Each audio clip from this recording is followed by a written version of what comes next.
What's up guys? Today we're going to be taking a look at the JMGO N1S 4K laser projector. And thank you to JMGO for sending this projector over for me to review.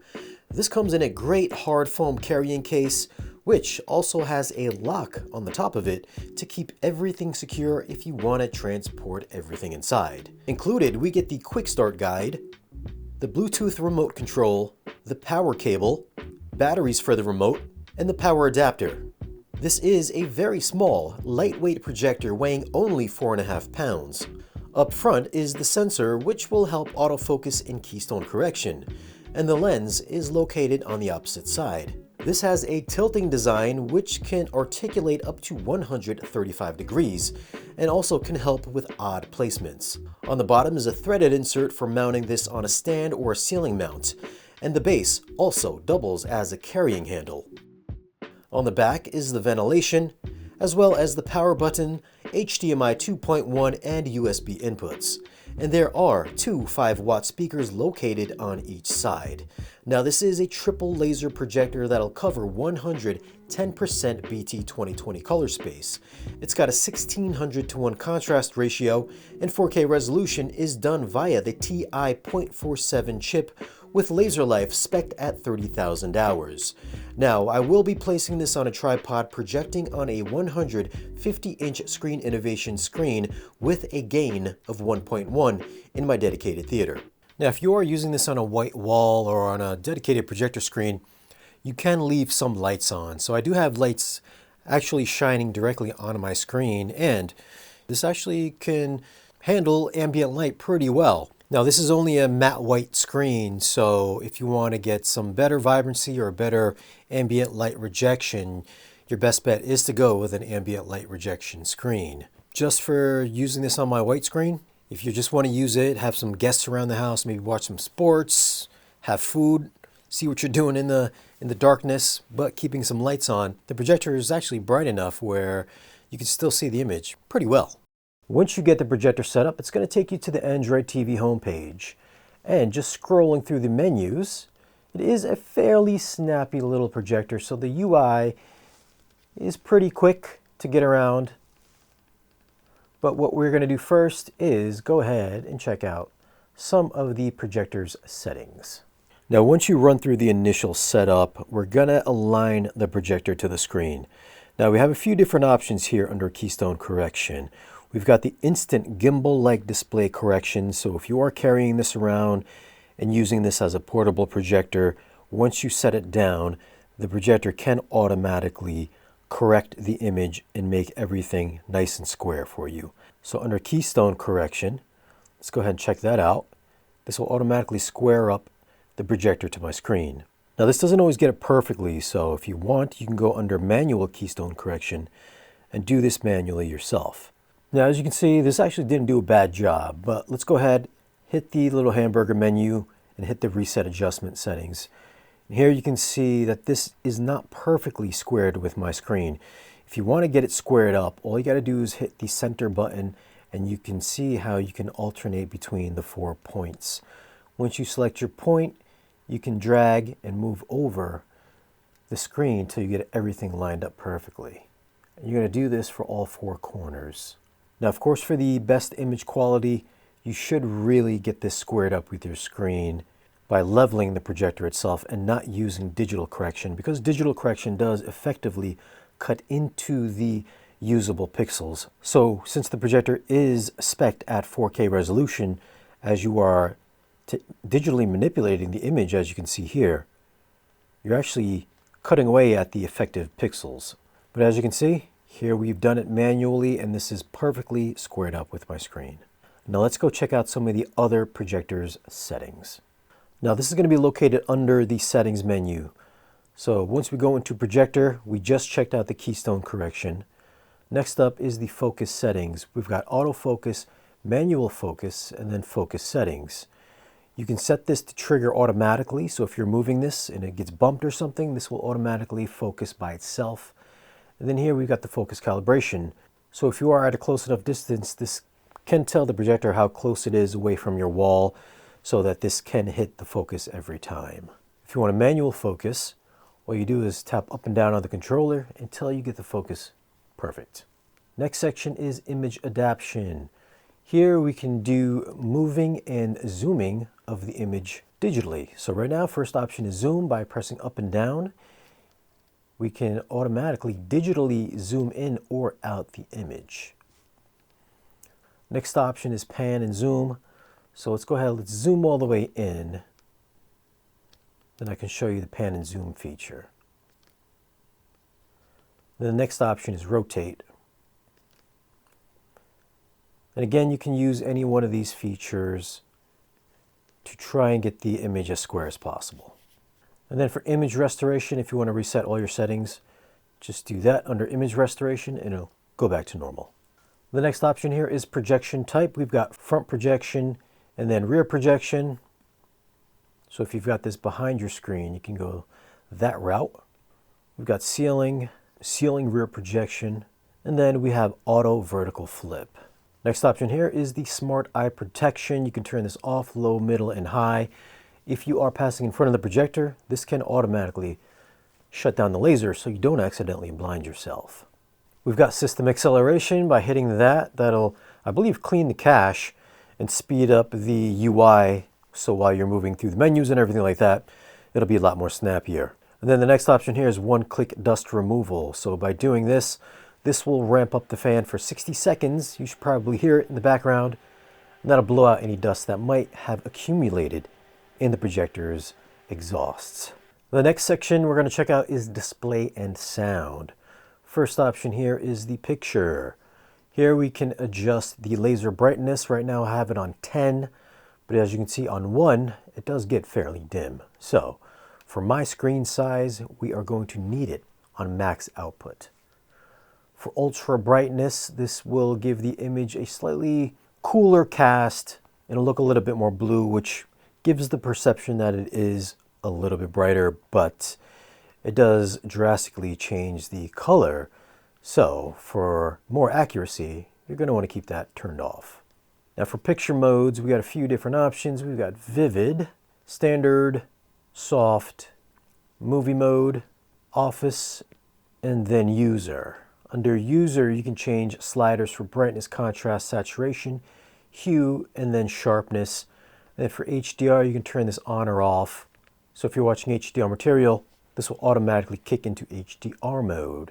For MEMC, if you like that smooth soap opera look, you would turn this on. We got a few different settings there. And then low latency mode, we've got low latency and then ultra low latency.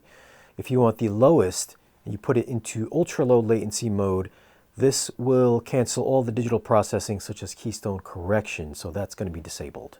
And this does support 3D, so you can turn this feature on or off by choosing either left-right 3D, top and bottom 3D, or Blu-ray 3D. So this will kick on automatically if you're watching 3D Blu-rays. We'll come back and check that out later. And then under advanced settings, you can change the color temperature. So if you have the appropriate measurement tools, you can adjust that here. We've got digital noise reduction, MPEG noise reduction, adaptive luma control. We can turn this low, medium, and then strong. We'll come back and check that out later. We've got local contrast control, same settings. Now for the adaptive luma control, right now we've got it on off, but we'll go and check out all 3 settings. And as you can see, as we go up the settings, the overall brightness of the image does get a little bit stronger. So the contrast has a little bit more shadow detail and the overall brightness is a little bit brighter. And for local contrast control, right now we've got it off, but as you can see, same thing. The higher that we go up, the stronger the contrast is. So if you want the best black levels, then I would say local contrast control looks the best for strong. Gamma, we've got it on bright right now. And then there's middle, and then there's dark. But we're going to keep it on bright for right now. And then again, if you have the appropriate tools, you can turn the color tuner on and adjust your hue, saturation, and then brightness. And then there is an 11-point white balance correction. And then the last option here under picture is reset everything to default. Under sound, we got a few different options here. There are some sound presets. We've got standard music, movie, and sports. I'll come back and take a look at that later. For speakers, you can turn on or off the speakers. So if you have this connected to an external audio device, such as a surround sound receiver or maybe a pair of speakers, you can turn the speakers on the projector off. And then for down mix mode, you can either choose stereo or surround to down mix through whatever device you're using. And then for audio output, we've got digital audio output as auto, bypass, PCM, Dolby Digital Plus, or Dolby Digital. So again, if you have this output to an external audio device, you'd want to go and change your settings here.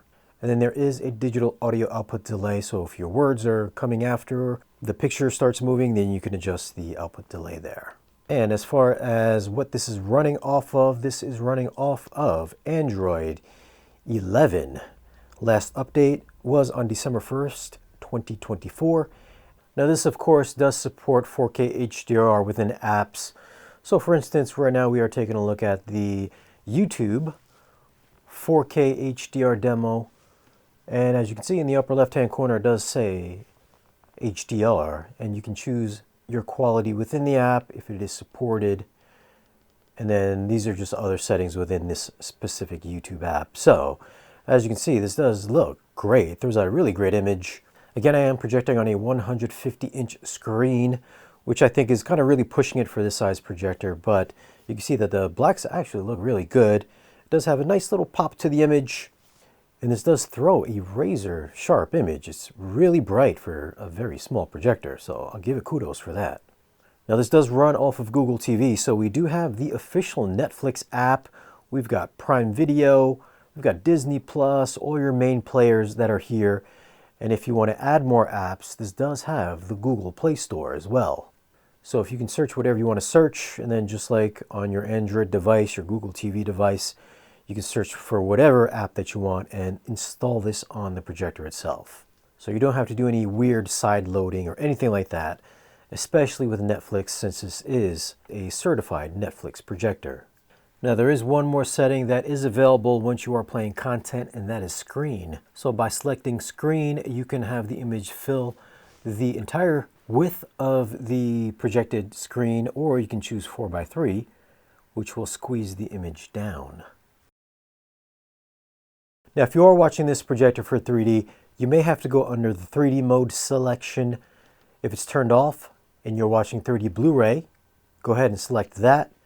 The projector will take a couple seconds to switch over, but then once it does, you will have the option to invert your eyes from left to right. So if you're noticing the image is backwards, go ahead and go under that section there. And as you can see, this does throw a very nice 3D image. Of course, the bigger the image, the dimmer your image is going to be. So I would say stick around 100 inches for this projector, and you will have a nice, bright, very vivid image. And the 3D depth is very clean, it's very crisp, as is with most DLP projectors. And this throws a great DLP image if you want to have a very portable 3D projector in your house. Getting 3D displays is very hard to come by nowadays, except for projectors, which for DLP projectors, they're still kind of hanging on by a thread. So if you are a 3D fan, this is a very inexpensive way to keep your 3D collection going.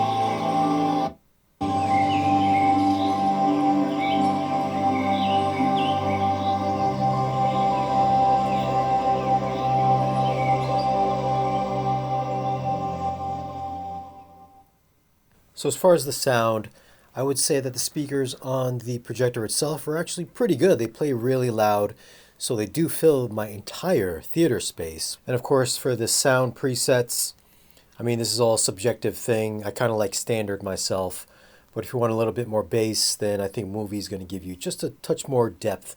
But I think standard for me actually just sounded a touch more cleaner sounding. Now keep in mind that this is a portable lifestyle projector, so it isn't meant to be a dedicated home theater projector to compete with something like a Sony or a JVC. This is meant to be moved around for casual, non-critical viewing, and it definitely hits the mark for that ultra lightweight portability while still providing a bright enough image to be used with the lights on. And the speakers are loud enough to fill a fairly large space. So if you want big screen entertainment anywhere that you go that won't break the bank, the JMGO N1S 4K is an easy choice. Now if you do want to grab one of these, I will leave some links for it down below in this video's description, and they are selling for $9.99 at the time of this video. Well, thanks for watching, subscribe if you haven't already, and I'll catch you again in the next video.